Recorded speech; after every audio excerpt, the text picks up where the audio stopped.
In our next episode of Painting and Travel, Roger and Sarah Bansemer find their way to Costa, Mexico. While Sarah tours the picturesque town, Roger sets up his easel and paints the incoming surf from the beach.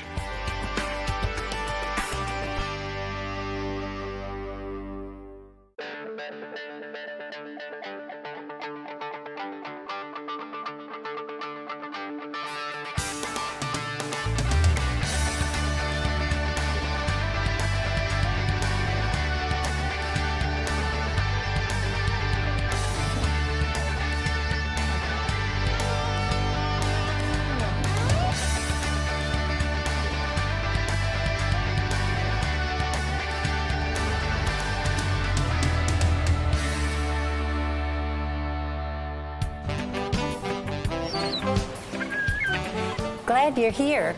This is Costa, Mexico, and it's a combination of things. You've got tourist extravaganza, and then you have a beautiful beach, a real tropical paradise. You can find whatever you want, a place to be quiet, or a place to go shopping or swimming or do some dancing. Roger's found a little corner of the world for him to paint, so he'll set up shortly. I'll show you some of the sights. For many visitors from cold climates, a winter vacation here by this blue-green water is exactly what dreams are made of. For artists and songwriters, there are endless warm subjects for inspiration. We visited here to paint and travel. Puerto Costa Maya is where the cruise ships unload, and you have to pass through here. It's a modern tourist shopping mall made for those cruise ship passengers who prefer not to venture out. It's filled full of standard souvenir items and generally open only to cruise ship passengers. We waited out a little tropical shower, which gave Roger time for a quick sketch. Then we decided to take a cab and go beyond the port to see one of the fishing villages named Mahahual, only about 2 miles away. We spent several hours walking and looking around, enjoying the sun and the breeze and the activity. There were several new construction sites, planning ahead for the eventual arrival of more tourists. Mahahual has soft sand beaches, grass-thatched shelters called palapas, and a coral reef a short distance offshore called Banco Chinchorro, as well as the usual bars, restaurants, and shops. The water is crystal clear and shallow for a long way out. There's plenty of room to wade, swim, snorkel, and sunbathe, and drink tropical beverages, of course. I'm pretty immune to souvenirs by now, but it's still fun to look at the colorful stalls and exchange a few pleasantries with shop owners who usually know more English than I know Spanish. There is a temporary feel to places like this built on the beach so very close to the water. Hurricanes visit this region and redesign the structures from time to time without much warning. So when it comes to rebuilding, there's a lot of ingenuity here. I noticed that a certain amount of recycling naturally takes place. Debris and discarded items that wash ashore are often incorporated in the local building projects and sign making. I'll bet some things have been used more than a couple of times, having washed out to sea and then returned for new use. Even a derelict van has become a beach shack, and you can rent for the night. Most dogs here seem friendly and are off-leash. There's no charge for dog therapy. You can talk to them and pet them all you want. They're used to it and might even sleep through your advances. Sleeping was their job description, and they excelled at it. I read that the Mexican government is trying to improve the standard of living for the indigenous population. The path chosen to do this along the Costa Maya area is to develop small-scale, ecologically based tourism. I hope they succeed. Of all the sights I've seen today, the one I'll remember best is a musician who is changing with the times and welcoming tourism as another source of income for his family. He was collecting tips in his round cardboard container that had previously held Quaker oats. I'll let him sing us out with a familiar melody.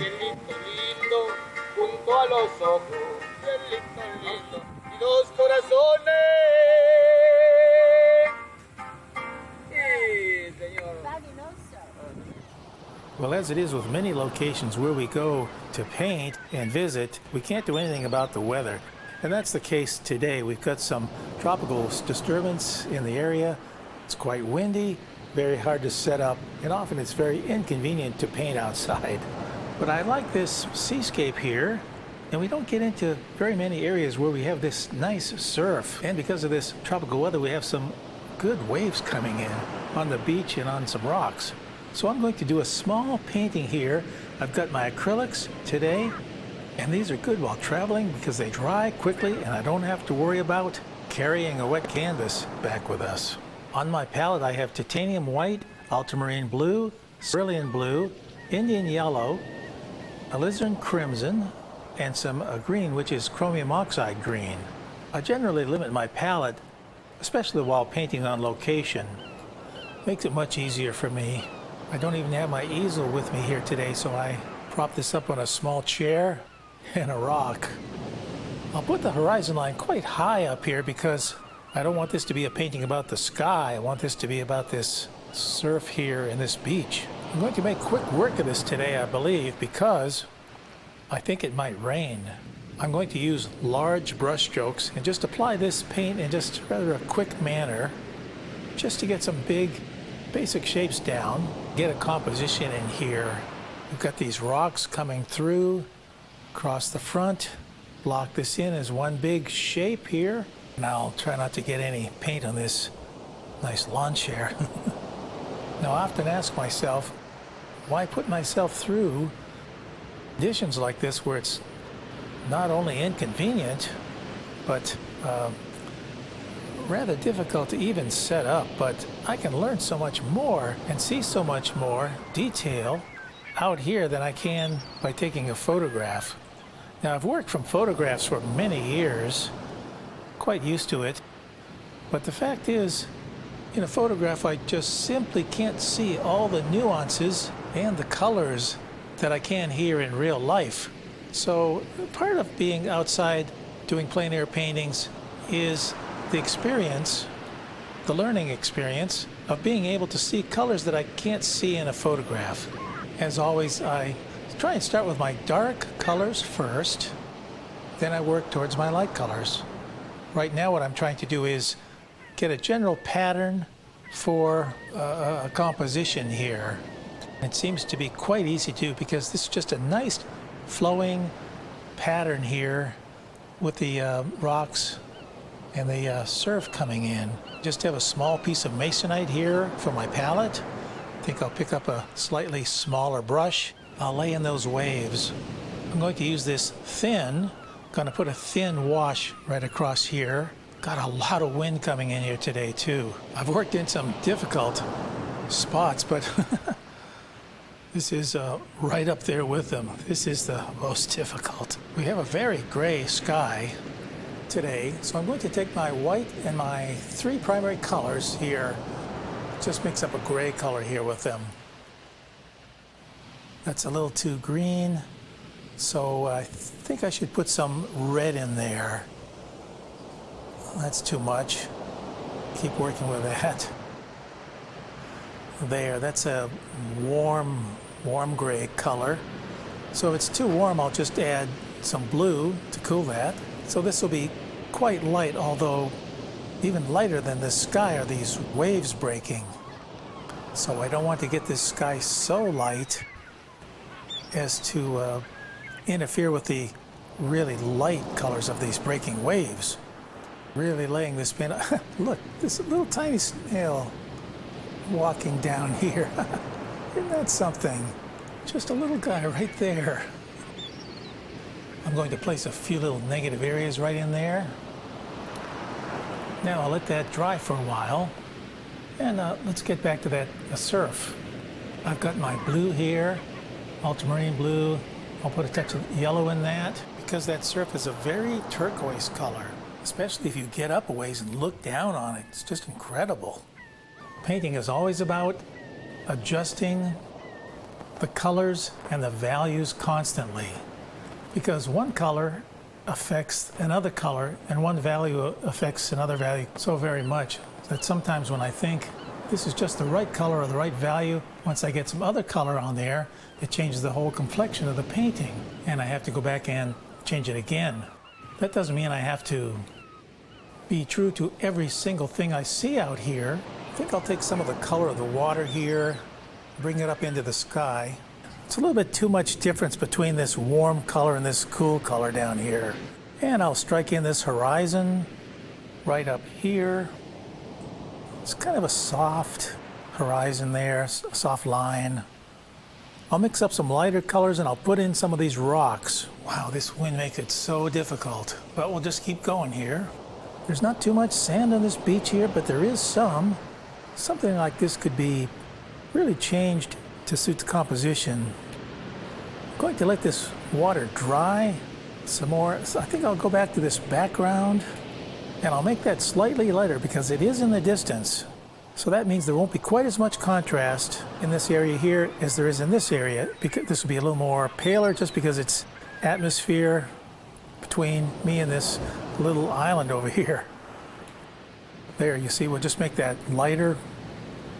Some of these dark areas can still show through some. Use the edge of my brush here to kind of make that a soft edge. And that will indicate some of those shrubs.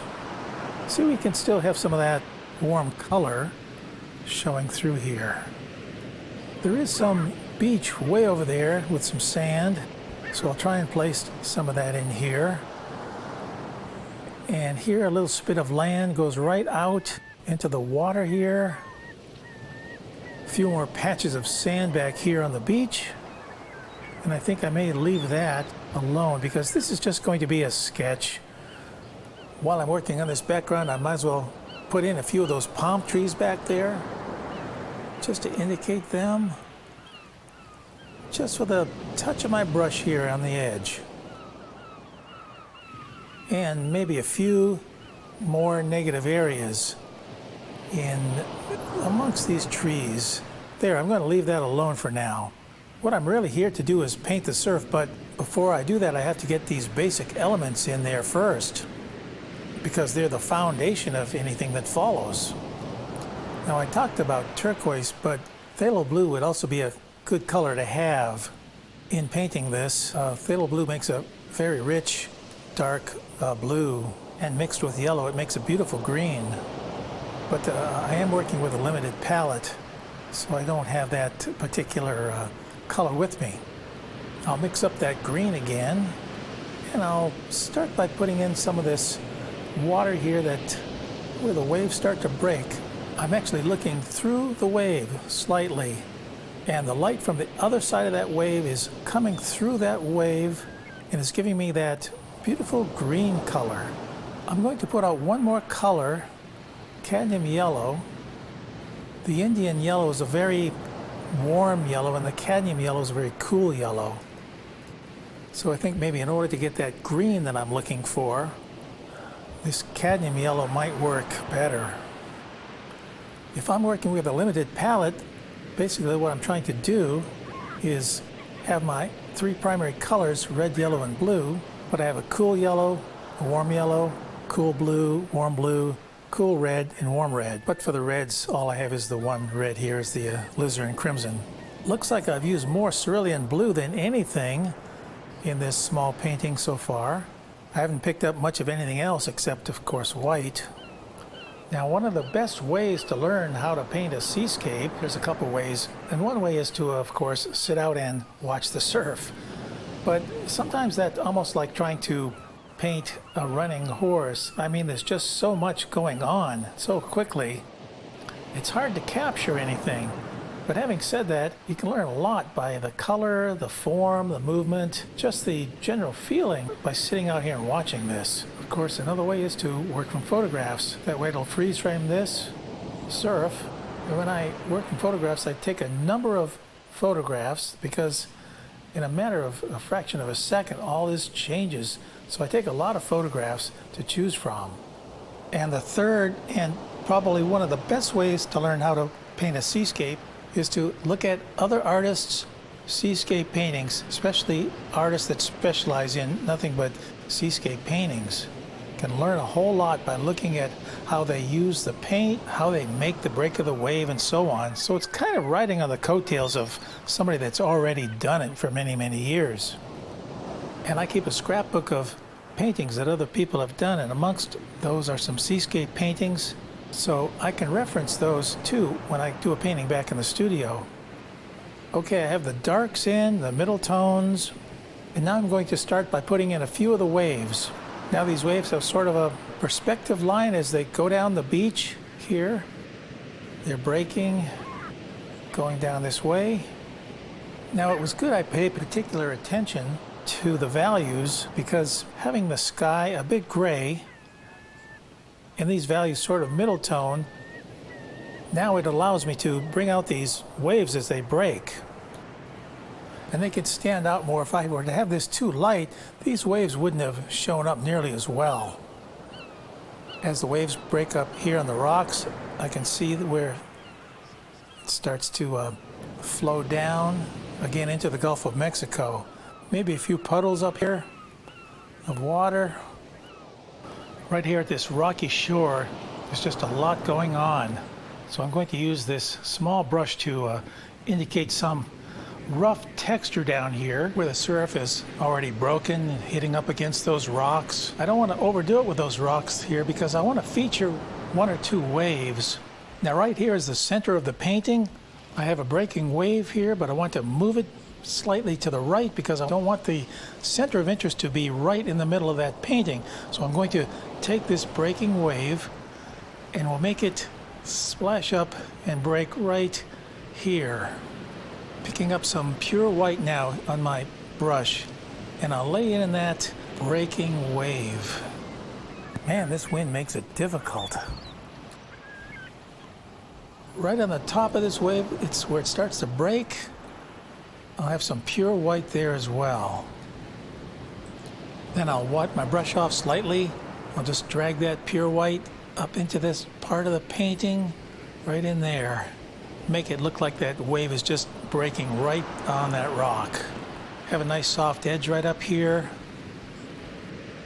A few more small waves back here. And right under where this wave is breaking, that will be slightly darker. Because that wave, as it breaks, it casts a shadow under itself. I'm putting a few more highlights on these rocks, especially in the foreground. A few touches of green right down here. As these waves splash up here on these rocks, they really flow down in the most beautiful way. And they just cascade right down over these rocks. I'm going to put another wave in here, right in front of this larger one in the back. I don't want this to fight with this wave here, so I'm not going to make it as predominant. Taking some warm yellow here, Indian yellow, putting a few touches on the beach with these rocks. Just add some more color, and that's the thing I can see out here in real life that I can't see from a photograph. I can see the intensity of the color, but you can't always find that in a photograph. I think I'm going to make this wave break larger on the shore. It's an overcast day, so I'm not getting a lot of shadows or a lot of sunlight through these waves, but I am getting some. Well, it might clear up later, but right now it looks like it's going to rain again, and the wind is very strong. So I think I'm going to leave this painting the way it is for now, and then we'll go back into the studio, and there we'll decide whether I can maybe finish this small painting or work on a larger one using this as reference.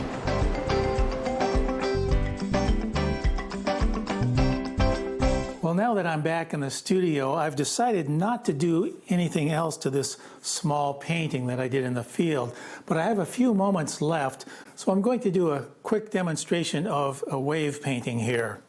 I have another painting here that I did a while ago of a wave, so I'm going to set that here, kind of use that as reference. I have a few colors on my palette: titanium white, ultramarine blue. I have a turquoise color that I seldom put on my palette, but for a wave like this, it's a nice choice. I have Prussian blue, that's a very, very dark blue, alizarin crimson, and I have a warm color that's yellow ochre. Well, I'm going to start just by sketching in a wave here. This won't be a full painting. This will just be a little quick demonstration. Okay, there's the wave. Put the horizon back there. This will be where the wave curls over. We have some surf there. Now, one thing I don't want to do in this is use any white until a little bit later on in the painting. So I'm going to start with the lower part of this painting, and that's where it's going to be the darkest. My Prussian blue, a touch of ultramarine blue, and I'll put some red in there. This will be very dark down here. Now there are two reasons it's very dark down in this area. One reason is because the light is not hitting it from the sky or the sun very much. Since this wave is sort of going up a wall, light does not hit it on the side as much as it would if it were on the top. And the other reason is because the water down here is very thick. It's not thin. Up here, the wave gets thinner and thinner. Down here, there's just a lot of mass, a lot of water. Now this won't be a finished painting here. This will just be a few quick steps to establish this. Okay, so I've got the darks placed in. I'll wash my brush out. Now I'll move up towards the center part of this breaking wave, and that's going to be somewhat lighter. Oh, you know, one more color I think I'll put out on my palette, and that's phthalo green. Should have thought of that earlier. Now as I go up this wave, it gets thinner and thinner, so this middle part here is going to be somewhat lighter, but I'm still not going to use any white on that. Now I'm pretending the light's going to be coming through this wave from the other side. So I'll put in some of this phthalo green, maybe a touch of yellow ochre. This will be another part of that breaking wave. And then I'll blend these two colors together down here just a little bit. On the other side where this wave is breaking, I'm going to put some of that green in there as well. Now at the top of the wave, it's very thin, and that's where all the sunlight's going to be coming through. So now I'm going to use my white. If I were to use white down in here, it would not give that rich, dark look. But up here, this is where that thin part of the wave is. I'll just blend that right into the color below it. I'll wipe my brush off some, dry it off, and then I can blend these. I think I'll just put in a little bit of sky here, just so I don't have that white in the background. We'll just kind of make a dull gray looking sky, a bluish gray sky. So let me just put that in here right now. And I'll blend that, smooth that out. Now down here where the wave is crashing, that's going to also be in shadow. At least part of that will be in shadow. So I'll mix my blues again, sort of a grayish color. This will be where that wave is breaking. As the wave breaks, it picks up a lot of air, so it becomes very frothy, a lot of foam going on there. So right now we have a lot of darks going on, and we have a lot of middle tones, but no lights. So right at the top of the wave, that's where most of the sunlight will be hitting it. So I'll use my white, touch of yellow ochre, because I don't want that pure white, I want that to have a warm color. And this will be the crest of that wave. And then it breaks over like this. Right here on the top of the wave, it's going to spill over. And then right here where it crashes, this part will be gray because it's in shadow. And then this top part will catch more light. Now another light part of a seascape like this is the trough of the wave. That's the space between the waves. That's catching more light because it's facing upward towards the sky. We'll put in a little bit of water down here. This is light because the sky is reflecting down on it. Taking this turquoise color, adding a few touches in here. Here we'll put in a few wave patterns. And I guess I will take some pure white and add that right up here at the top of the wave. This is still somewhat wet, so some of this is going to blend in with the color behind it, the color that's already wet. Scumble that in some there to give that a soft edge. Right back in here, we'll give this some more color, but this might be in a little more shadow because of this curl of the wave. And a few more darker patterns right down here in the trough of the wave.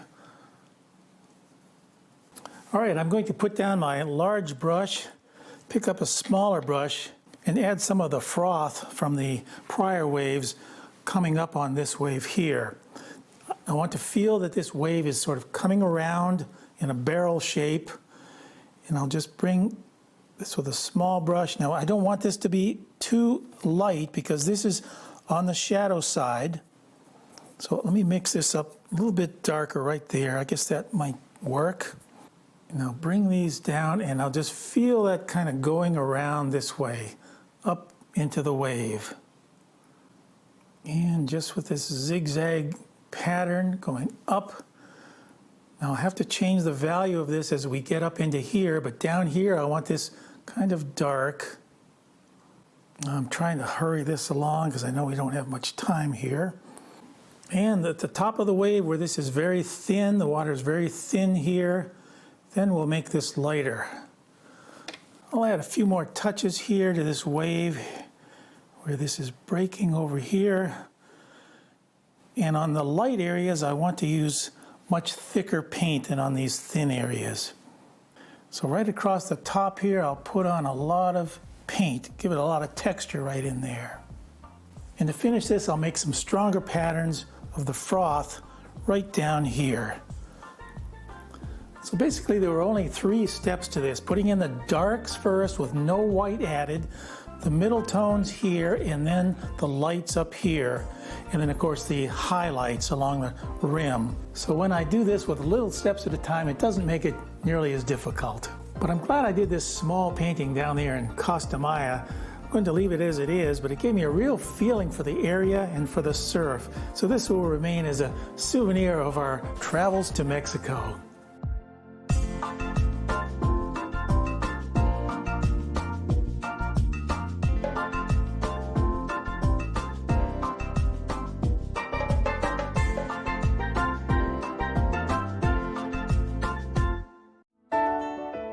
For more information about painting and travel with Roger and Sarah Bansemer, visit paintingandtravel.com.